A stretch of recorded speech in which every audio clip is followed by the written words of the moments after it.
यह कहानी सुनने में बहुत अजीब लगेगा, लेकिन है यह हकीकत।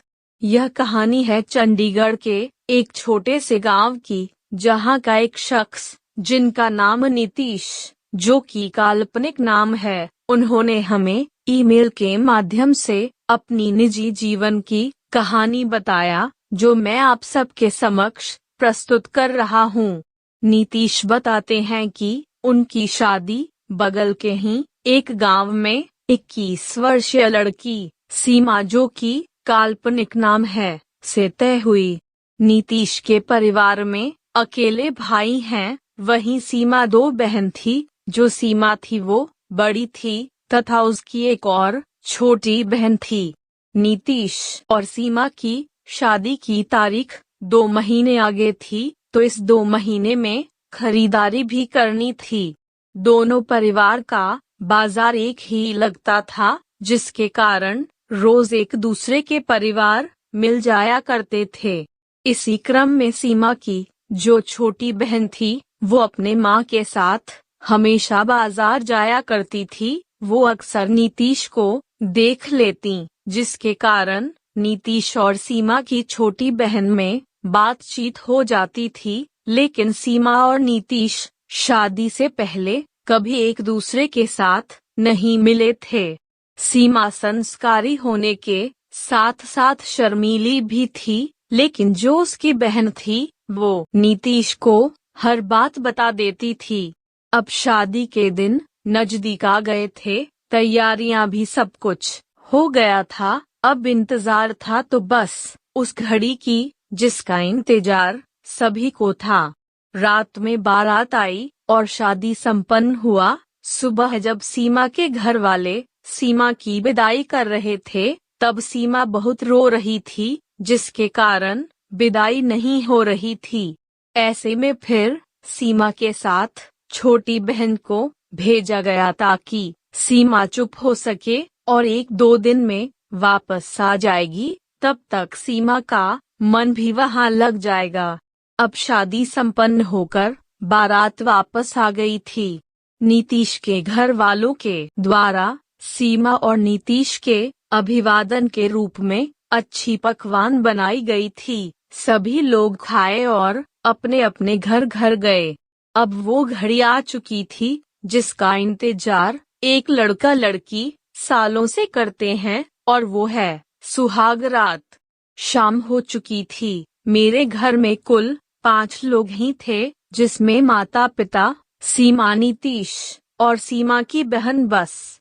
अब सोने की तैयारी शुरू हो रही थी, तो सीमा की बहन को एक अलग कमरे मिला और नीतीश के माता पिता अलग कमरे में चले गए। अब इधर नीतीश और सीमा भी अपने कमरे की कीली लगा दी। सीमा पहले से ही बेड पर घूंघट ओढ़े बैठी थी। इधर से नीतीश बेड पर जाकर बैठता है। इसके बाद नीतीश सीमा का घूंघट उठता है और बोलता है, बहुत सुंदर। इसके बाद नीतीश सीमा को गले की हार देता है, जिसे पाकर सीमा बहुत खुश होती है। इसके बाद दोनों कुछ देर बातें करते हैं। फिर सुहागरात की जो रस्म होती है, उसे पूरा करने में लग जाते हैं। कुछ देर बाद नीतीश छत पर आ गया, जहां हल्की हल्की हवा आ रही थी, लेकिन सीमा नहीं आई। नीतीश थोड़ा टेंशन में दिख रहा था। तभी सीमा की बहन अपने कमरे से पानी पीने के लिए निकली तो देखी कोई छत पर है, जिसके बाद वो भी छत पर आ गई। आते ही पूछी, जीजाजी आप यहाँ क्या कर रहे हैं?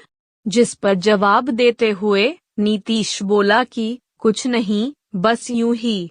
फिर सीमा की बहन ने पूछा, क्या हुआ, टेंशन में दिख रहे हैं? तो नीतीश ने फिर नकार दिया, लेकिन साली मान ही नहीं रही थी। वो बार बार पूछे जा रही थी। कुछ देर बाद नीतीश ने बोला कि सीमा बेड पर मुझे सहयोग नहीं कर रही है, इसलिए थोड़ा टेंशन में हूँ। खैर जाने दो, जाओ सो जाओ।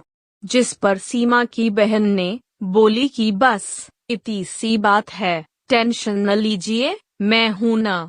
मैं किस दिन काम आऊंगी, ये कहकर सीमा की बहन नीतीश को बाहों में भर लेती है, जिस पर नीतीश अचंभित हो जाता है। लेकिन फिर भी ये सुनकर नीतीश के मन में खुशी की लहर उठती है। फिर वहीं छत पर दोनों एक दूसरे को किस करते हैं और उत्तेजना से भरपूर होने के बाद सीमा की बहन नीतीश को अपने रूम में ले जाती है और दोनों प्यार का भरपूर आनंद उठाते हैं। करीब 1 घंटे बाद नीतीश वापस अपने रूम में सीमा के पास जाता है, जहां वो पाता है कि सीमा बेसुध बेड पर सोई हुई है।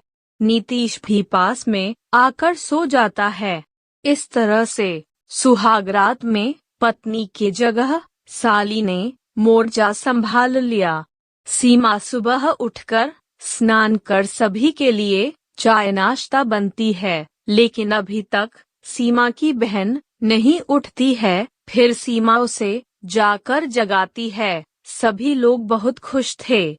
इस कहानी को आप सबको इसलिए बताया गया है कि रिश्तों में क्या क्या हो सकते हैं, उसके बारे में आप भी जान सकें। इस कहानी को प्रसारित करने का मुख्य उद्देश्य सिर्फ मनोरंजन है, न कि किसी के भावना को आहत करना।